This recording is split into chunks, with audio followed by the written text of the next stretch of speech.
So we're standing in front of today is a Lockheed Constellation. It was built originally as a military transport, as a C-121A. AOPA keeps flying safe, accessible, and fun by protecting your freedom to fly. We are the most trusted one-stop resource for all things related to general aviation. Become an AOPA pilot today. This airplane was built in 1948 as a transport and went into work as a support aircraft for the Berlin airlift. Now, it did not fly into Berlin, but because of its capabilities, transatlantic capabilities, it brought materials from the United States into England to keep the aircraft that were flying into Berlin stacked with materials and cargo and whatnot. So it did that for a year while they were doing the Berlin airlift, and then it was sent back to the factory and it was converted to a VC-121, which is a VIP airplane. And so it was assigned to General Douglas MacArthur, who at the time was the 1950 was the supreme commander of the Allied powers in Korea. It truly is probably one of the most iconic aircraft built. The engines, the Wright 3350s, are the most highly advanced piston air engines ever built.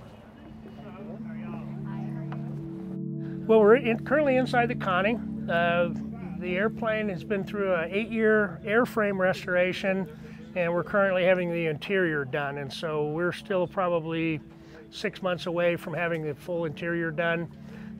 Again, all of the bulkheads and seat locations are where they are, but there'll be additional seats in it. All of this will be covered, finished with additional soundproofing. So it'll be a very deluxe VIP interior when we're finished. This area is the boardroom inside the Connie. This is there was that actual boardroom here. So even in the 1950s, it had very plush seats, a very nicely finished interior, had a full galley and lav, even 1950 standards. So the airplane carried many, many heads of states. Of course, it was typically assigned to a 4-star general. If you look at all of the work on the airplanes, all very Art Deco, very ARF for the 1950s. This will be a full working galley, a full working lavatory, and there'll be a second lavatory in the back, so it'll be a very well-equipped airplane. This room in the Connie is a kind of an additional flight crew room.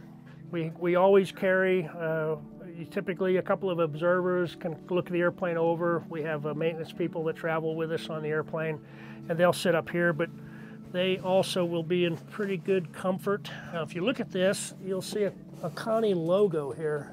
And of course, the Lockheed, the star was a kind of a corporate, part of the corporate logo from Lockheed. You'll look at the 3 tails on it.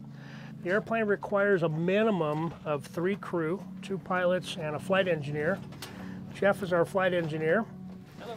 The 2 pilots up front had really not much more to do than fly the airplane. They didn't navigate. They didn't start the engines, they didn't run any of the systems. All of the systems are run and operated by the flight engineer. So I kind of compare the 2 guys up front as helmsmen. They steer the boat, and Jeff handles everything else. I consider myself the luckiest guy on the planet. I did this job initially when I was 17 years old, and airplanes that didn't look anywhere near as nice as this airplane. If you want to come in and take a look at my office, I always tell everybody that the pilots up front, they've only got 16 gauges and I've got 54 back here. I'm responsible to start the engines, keep the engines cool. I take care of all of the fuel, all of the oil. It's a big job, but I retired 2 years ago from a full career with the airline industry, and I really thought I was done. And now I feel like I'm 19 years old again. It's been really terrific. Up front, here we have the pilot's compartment. And over on the left, we have the standard set of flying gauges that any airplane would have. The middle one, of course, is an artificial horizon, and on the left we have an airspeed indicator, and on the right an altimeter. That's pretty stock standard for any airplane. And similar to most airplanes, the pilots do have a readout of the power output of the engines with a manifold pressure and the RPM. And then we have the same thing on the co-pilot side, so it's duplicated.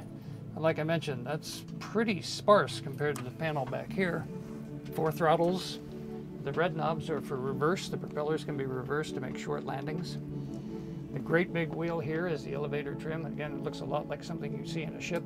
Everything on the airplane as far as flight controls go, it's hydraulically boosted, which for its in its day in 1948, that was really advanced technology, and that makes for a very nice flying airplane. Despite its size, it handles very, very nicely. My dad flew Constellations both for Pan American and for Eastern Airlines, and his all-time favorite airplane was the 749 Connie. This is a military version. The C-121 is the same as the 749. So it's a real treat and real honor for me to ride around in one of his favorite airplanes.